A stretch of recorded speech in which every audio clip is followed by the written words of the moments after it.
Hello, SpinSheet readers. We're here for another edition of Start Sailing Now Extra. I've got Janine with me. She's profiled in our August 2022 edition of SpinSheet magazine. Welcome, Janine.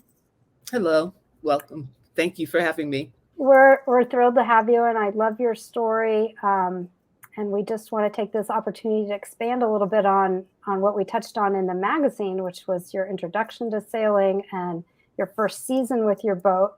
And so maybe we can start with just if you can remind our readers or people who haven't seen that article yet, how you got sailing. You did it started without spending any money, and now you own a boat. So can you just briefly talk about that?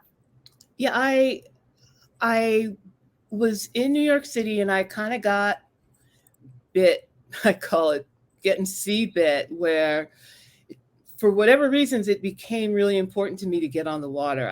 I became a little obsessed about it, and that's kind of an understatement. But I didn't really have the means to get on the water. I didn't have money, I didn't have a boat, I didn't have friends with a boat. And I was in New York City, and it just, I don't know, I was determined. I didn't know how I was going to do it, but I was just kind of determined to do it. And as I would look around for to see how much classes were, and it was always too much, but I kept hoping to find, a class that I could afford. And at one point I ran into the Hudson River Community Sailing, and they had an after school program. And I had worked I've been a teaching artist for years. I've worked as an assistant to teaching artists. So I thought, oh, well, I could probably do something with that. And they had a volunteer program where people would volunteer to help them build boats, small Optimist boats with students. And part of that volunteer program was that then when they took the kids onto the water with the boats, they would train the volunteers to be crew for the captains. And I was like, I can do that. And so Yeah. that's how I got my first really lessons on sailing in New York City Harbor let's see, I paid nothing. And I love the idea of volunteering as a way for people to get into sailing without spending any money. It felt so good. I learned so much. Like, not only did I learn about sailing, but also learned about, you know, making a boat, building a small boat. And, working with the kids is great. It just was all around a win-win, I think, for everyone. Yeah. It sounds like it was, and it led you to making some connections, I guess, that eventually you became to be a boat owner. Tell us about your boat. You have a rig that's not real common, I don't think, at least in this part of the United States. Can you tell us about that? So part of my challenge of getting on the water was that I was in my 60s and not in good shape at all. Like, I definitely had suffered from sitting too much, being at a computer, and so I just didn't have, I'd lost a lot of strength, I had lost a lot of mobility. And so how um to sail solo in particular was a challenge. And then I ran into an article about the junk rig, which is in the US, it's like a westernized version of a Chinese junk rig sail, which is technically a lug rig, for those of you who know how rigging goes. It's not gaff, it's lug. Um, and it just opened up like possibilities for me because it's self-tacking. So I wasn't going to have to be pulling on, jib lines. Um, it is incredibly easy to reef because it's multiple panels, and so it doesn't have to be this heavy material. It can actually be anything. People can make a junk rig out of a tarp. And so, you really just have one halyard to raise and reef it. I mean, and that to me was also a kind of winning feature, that I didn't have to go to the front of the boat to reef.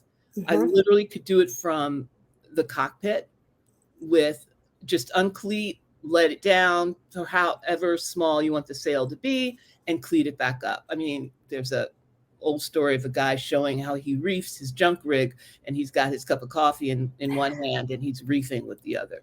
And that is not an exaggeration.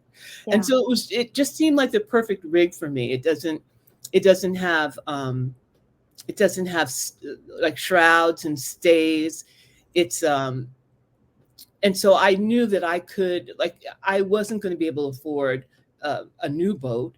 So I was probably going to have an old boat, which means the chain plates were probably, it's like, I don't have to deal with all of that. Yeah.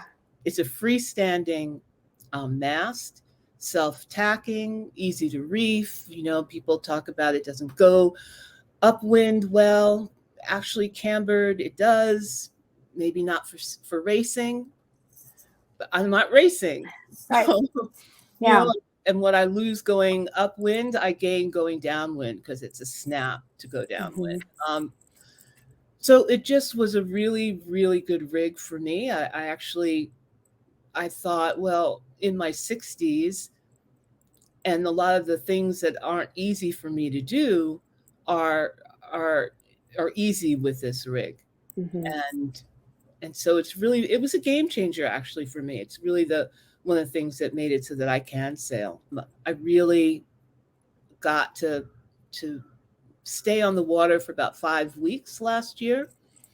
While I don't get a lot of sailing in, I get it all in at one point. Like I don't keep going back to the water. I get there, I stay there, and then I get off. Well, I think that's one thing we try to tell new sailors is people do it in different ways. Some people do it on weeknights after work, some people on weekends, some people only on vacations. There's so many ways to make sailing work for any individual's lifestyle. And you've found the way that works for you. So this will be your second season, right?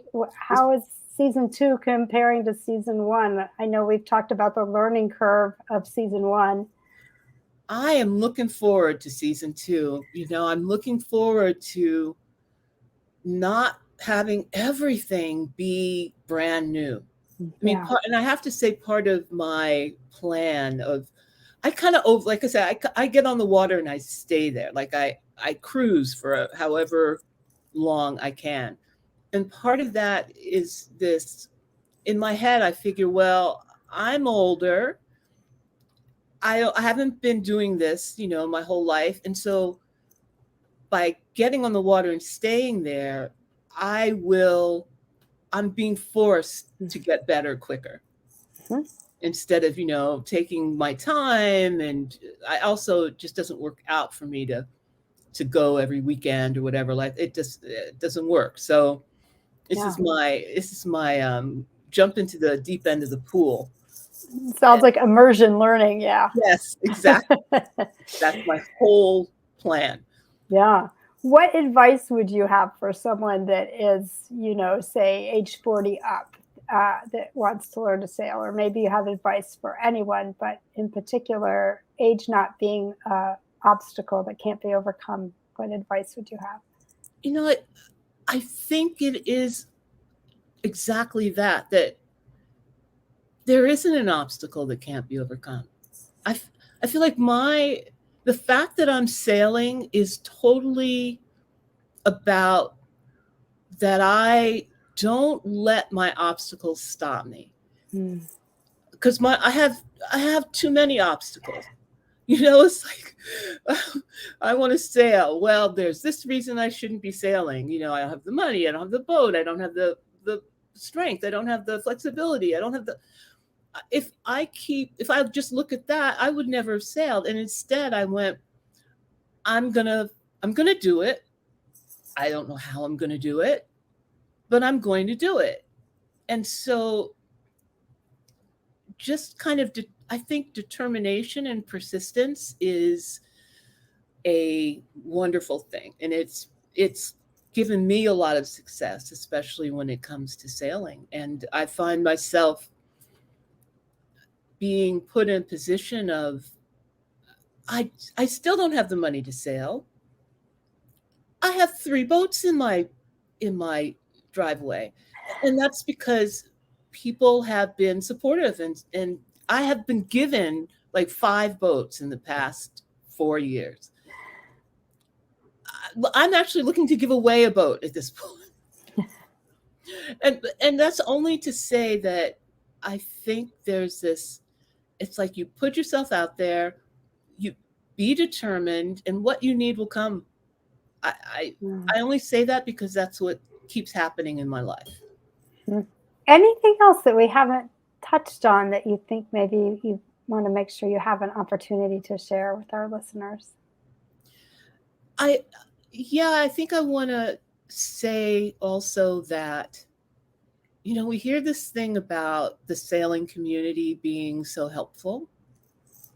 And I just want to put in that I found that to be true, especially as a woman of color on the water, in areas that don't necessarily see any, or few, either people of color, and especially women of color. My experience has been that people are generous and open and helpful. And I say that having, not being able to start my motor last summer repeatedly, and all people from all walks of life were like, "Can I help you?" And I made some friends I did not expect to make, in areas that I would not have expected to make them. And so I just want to put it out there that there's nothing to stop you. If you want to get on the water and learn to sail, I don't care who you are, how old you are, what condition you're in, what your money situation is, because if I can do it, you can do it. I think that's a wonderful note to conclude on. Thank you so much for sharing your story. And listeners can read more at spinsheet.com, see the article, and we'll have links to a podcast that you've done, as well as any other articles that you might want to share with us for readers to read. Thank you. Thank you, Beth.